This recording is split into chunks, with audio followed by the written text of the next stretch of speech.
Hello, good morning students. आज मैं आपको 10 चैप्टर स्टार्ट करा रही हूँ माइक्रोब्स इन ह्यूमन वेलफेयर, यानी मानव कल्याण में सूक्ष्म जीव। अब देखो, सबसे पहले आपके जो सूक्ष्म जीव या माइक्रो ऑर्गेनिज्म है, इसकी डेफिनेशन है कि जो ऑर्गेनिज्म हमें नेकेड आई से नहीं दिखते, यानी कि ऐसे जीव जो कि हमें नग्न आंखों से नहीं दिखते हैं, हम उन्हें माइक्रोस्कोप या सूक्ष्मदर्शी से देखते हैं, तो ऐसे जीवों को हम क्या बोलते हैं? सूक्ष्म जीव। और ये जो जीव है, जब दिखाई नहीं देते तो ये किस तरीके की क्या एक्टिविटी करते हैं हमें पता नहीं लगता है। और ये जो सूक्ष्म जीव हैं, सबसे जो इम्पोर्टेंट चीज है कि ये बहुत ज्यादा अनुकूलित होते हैं, यानी कि किसी भी कंडीशन में ये अपने आप को एडजस्ट कर लेते हैं। इनमें अडेप्टेशन पावर बहुत होती है, अनुकूलन इनमें बहुत पाया जाता है, इसलिए ये आपको सब जगह मिल सकते हैं। जैसे मान लीजिए कि हमारे पास में ये मृदा के ऊपर भी मिल सकते हैं, ध्रुव पे भी मिल सकते हैं, गर्म झरनों में भी मिल सकते हैं, अम्लीय वातावरण में भी मिल सकते हैं, या फिर बहुत ज्यादा अगर टेम्परेचर हो, चिमनी गीजर वगैरह उसमें भी मिल सकते हैं। इवन 100 डिग्री सेंटीग्रेड तक भी ये मिल सकते हैं, इसलिए इनकी जो अडेप्टेशन है। अब देखो, यहाँ लिखा भी है कि microbes are critical in all environment. अब जैसे मान लीजिए मिट्टी में भी हैं, हमारे शरीर के अंदर भी हैं, हमारे शरीर के ऊपर भी हैं, तो बहुत ज्यादा, क्योंकि इनमें किसी भी चीज में अनुकूलता या अडेप्टेशन अभी आप आगे पढ़ोगे तो पाई जाती है, इसलिए ये सब भी एनवायरनमेंट में आपको मिलेंगे। फिर उसके बाद में अगर अपन देखें तो इसमें इसके अगर टाइप्स देखें तो बहुत सारे टाइप्स हैं हमारे पास में। अगर अपन माइक्रो ऑर्गेनिज्म देखें तो इसमें बैक्टीरिया आता है, फंगस आती है, प्रोटोजोआ आता है, वायरस आते हैं, वायरॉइड आता है, प्रियोन आता है। तो ये कुछ एग्जाम्पल हैं जिसमें बैक्टीरिया, जिसे जीवाणु कहते हैं, फंगस है, कवक, प्रोटोजोआ है, बहुत सारे आपके नाम लिखे हुए हैं। और यहाँ पे मैं आपको डायग्राम भी बता रही हूँ कि कितने तरह के वायरस हैं जो पाए जाते हैं। और ये सब जो हैं, कुछ ही इनमें ऐसे होते हैं जो हमारे लिए यूजफुल हैं, बाकी अधिकतर क्या होते हैं? हानिकारक होते हैं। अब यहाँ पे जो आपका ये चैप्टर है, इस चैप्टर में अपन इन माइक्रो ऑर्गेनिज्म की जितनी भी वैरायटी हैं जो कि हमें फायदा पहुंचाती है, उनके बारे में अपन अलग अलग डिस्कस करेंगे। तो आपकी बुक में बहुत सारे टॉपिक दिए हुए हैं। अब देखो, सबसे पहले जो टॉपिक है वो क्या है? घरेलू उत्पादों में सूक्ष्म जीव, यानी microbes in house hold product. और इसमें फर्स्ट एग्जाम्पल आपका दिया हुआ है दही। दही अपन सब खाते हैं, तो आपको पता है कि जब हम दही जमाते हैं तो उस दही में कुछ पहले का जो जमा हुआ दही होता है, जिसे अपन क्या बोलते हैं? जावन या इनोक्यूलेटर, इंग्लिश में जावन को बोलते हैं। और उसको हम डालते हैं, और डालने के बाद में हम थोड़ा टेम्परेचर भी देखते हैं कि अगर बहुत ज़्यादा गर्मी हो, समर सीजन हो, तो हम उसको ठंडे में रखते हैं, और बहुत ज़्यादा ठंड हो तो हम उस दूध को थोड़ा सा गर्म में रखते हैं। क्यों? क्योंकि ये जो इसके अंदर बैक्टीरिया होता है, लैक्टोबैसिलस, ये जो है, ये मान के चलिए कि 30 से 40 डिग्री सेंटीग्रेड पे काम करता है, और उसके बाद में ये दूध को किस में बदल देता है? दही में बदल देता है। और ये जो लैक्टोबैसिलस है, यहाँ पे आपको ध्यान भी रखना है, कभी पूछा भी जाता है कि किस तरीके का ये बैक्टीरिया है, तो ये है लैब, LAB। लैब मतलब होता है लैक्टिक एसिड बैक्टीरिया। तो इसमें ये होता है। फिर उसके बाद में इसके बहुत ज़्यादा यूज भी हैं। जैसे मान लीजिए, सबसे पहले बात तो अगर हम दूध और दही दोनों की अगर कंपैरिजन करें तो दही में न्यूट्रिशन या पोषण है वो ज़्यादा पाया जाता है, जबकि दूध में कम होता है। क्यों? क्योंकि दही में विटामिन B12 जो है वो ज़्यादा मिलता है और दूध में कम मिलता है। तो सबसे पहला फायदा। फिर उसके बाद में ये जो लैब या लैक्टोबैसिलस बैक्टीरिया होते हैं, ये हमारे शरीर में जो हार्मफुल बैक्टीरिया है उनको मारते हैं, तो दूसरा फायदा हो गया।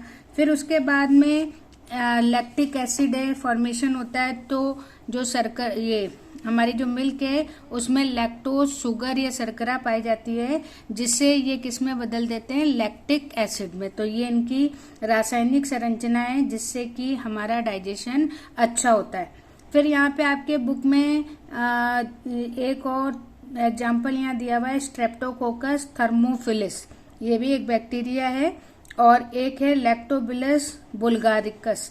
तो ये जो बैक्टीरिया हैं, ये बैक्टीरिया भी दही जमाने का काम करते हैं, लेकिन ये जो इंडस्ट्री वगैरह में जो अपने दूध आता है डेयरी वगैरह के, वहां पर इसको यूज किया जाता है। तो सबसे पहला आपका एग्जाम्पल किसका है, दही या कर्ड। तो इसमें आपको एक तो बैक्टीरिया का नाम याद रखना है, फिर उसका टाइप याद रखना है, फिर वो किस टेम्परेचर पे काम करता है, उसके यूज क्या है। तो ये सारी चीजें यहाँ पे आपको रखनी है।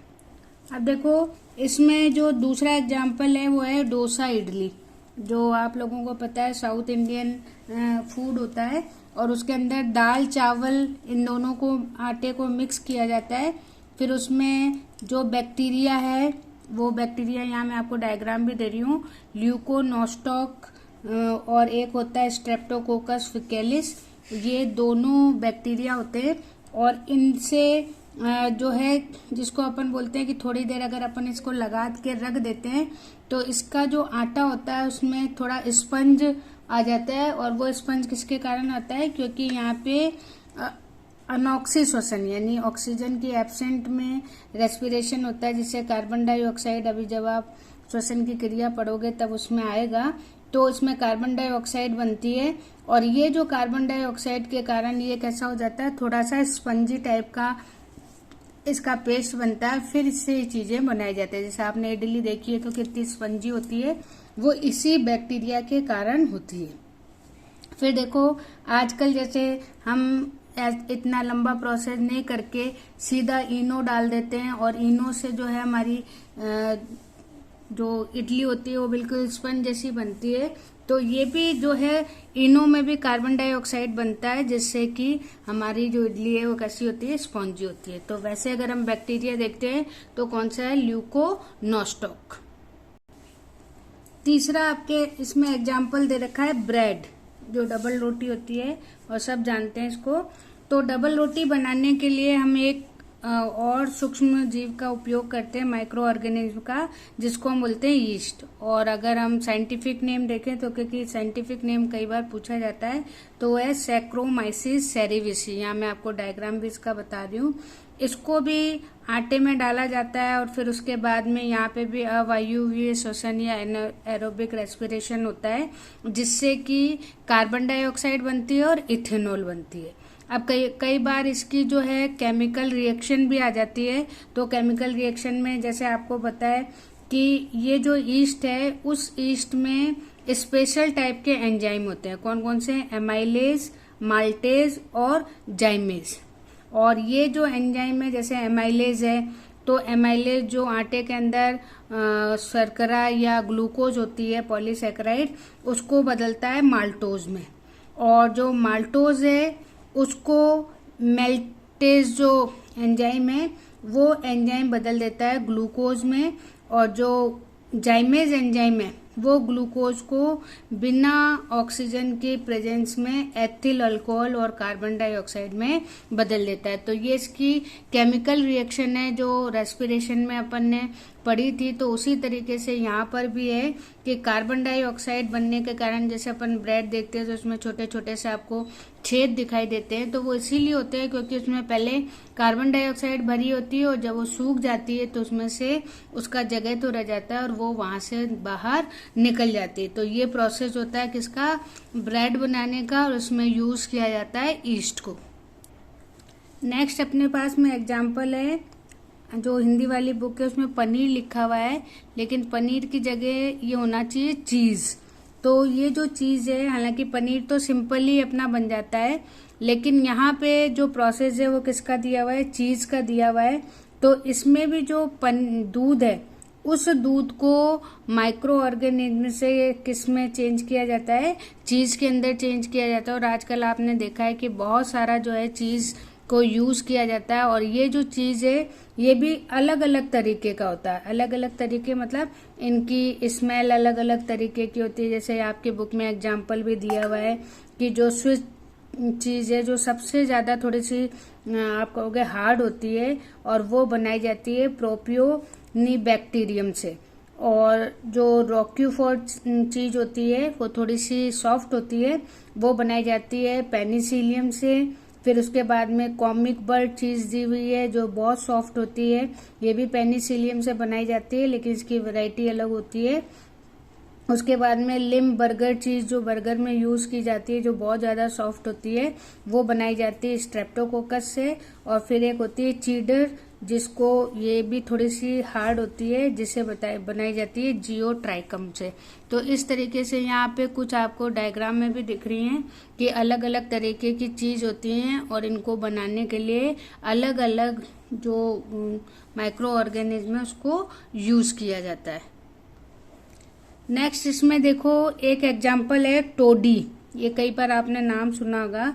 ये टोडी हालांकि एक जैसे वाइन शराब वगैरह होती है उसी तरीके का मादक पदार्थ होता है और इसको निकाला जाता है ताड़ या जो पाम ट्री होता है उसके फ्रूट से निकाला जाता है और ये दूध जैसी स्ट्रक्चर होती है।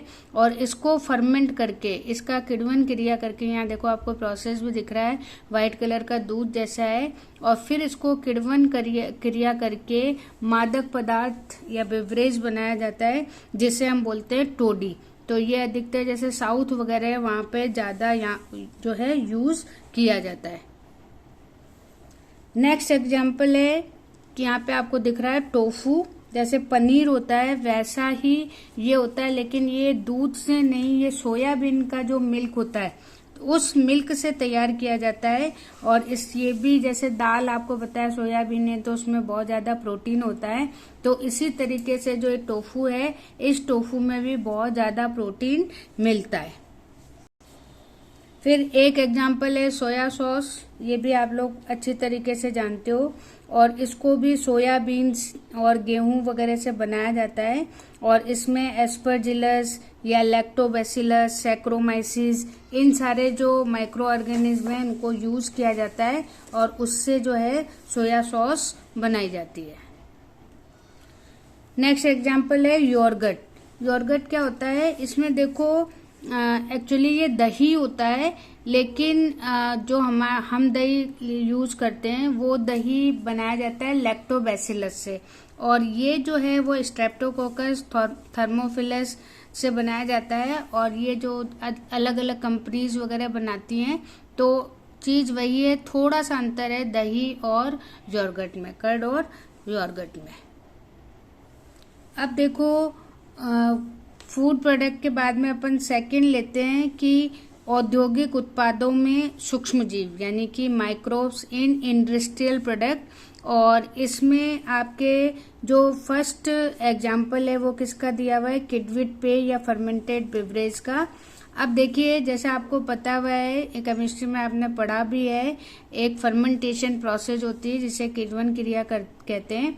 और अगर हम बायोलॉजी में देखें तो जो एनएरोबिक रेस्पिरेशन है, अवायुवीय श्वसन है, उसी को हम क्या बोलते हैं, फर्मेंटेशन। तो दोनों चीजें एक ही है। अब यहाँ पे सबसे इम्पोर्टेंट चीज क्या है कि यहाँ पे जब ऑक्सीजन नहीं होती है तो कार्बन डाइऑक्साइड और इथेनॉल बनता है।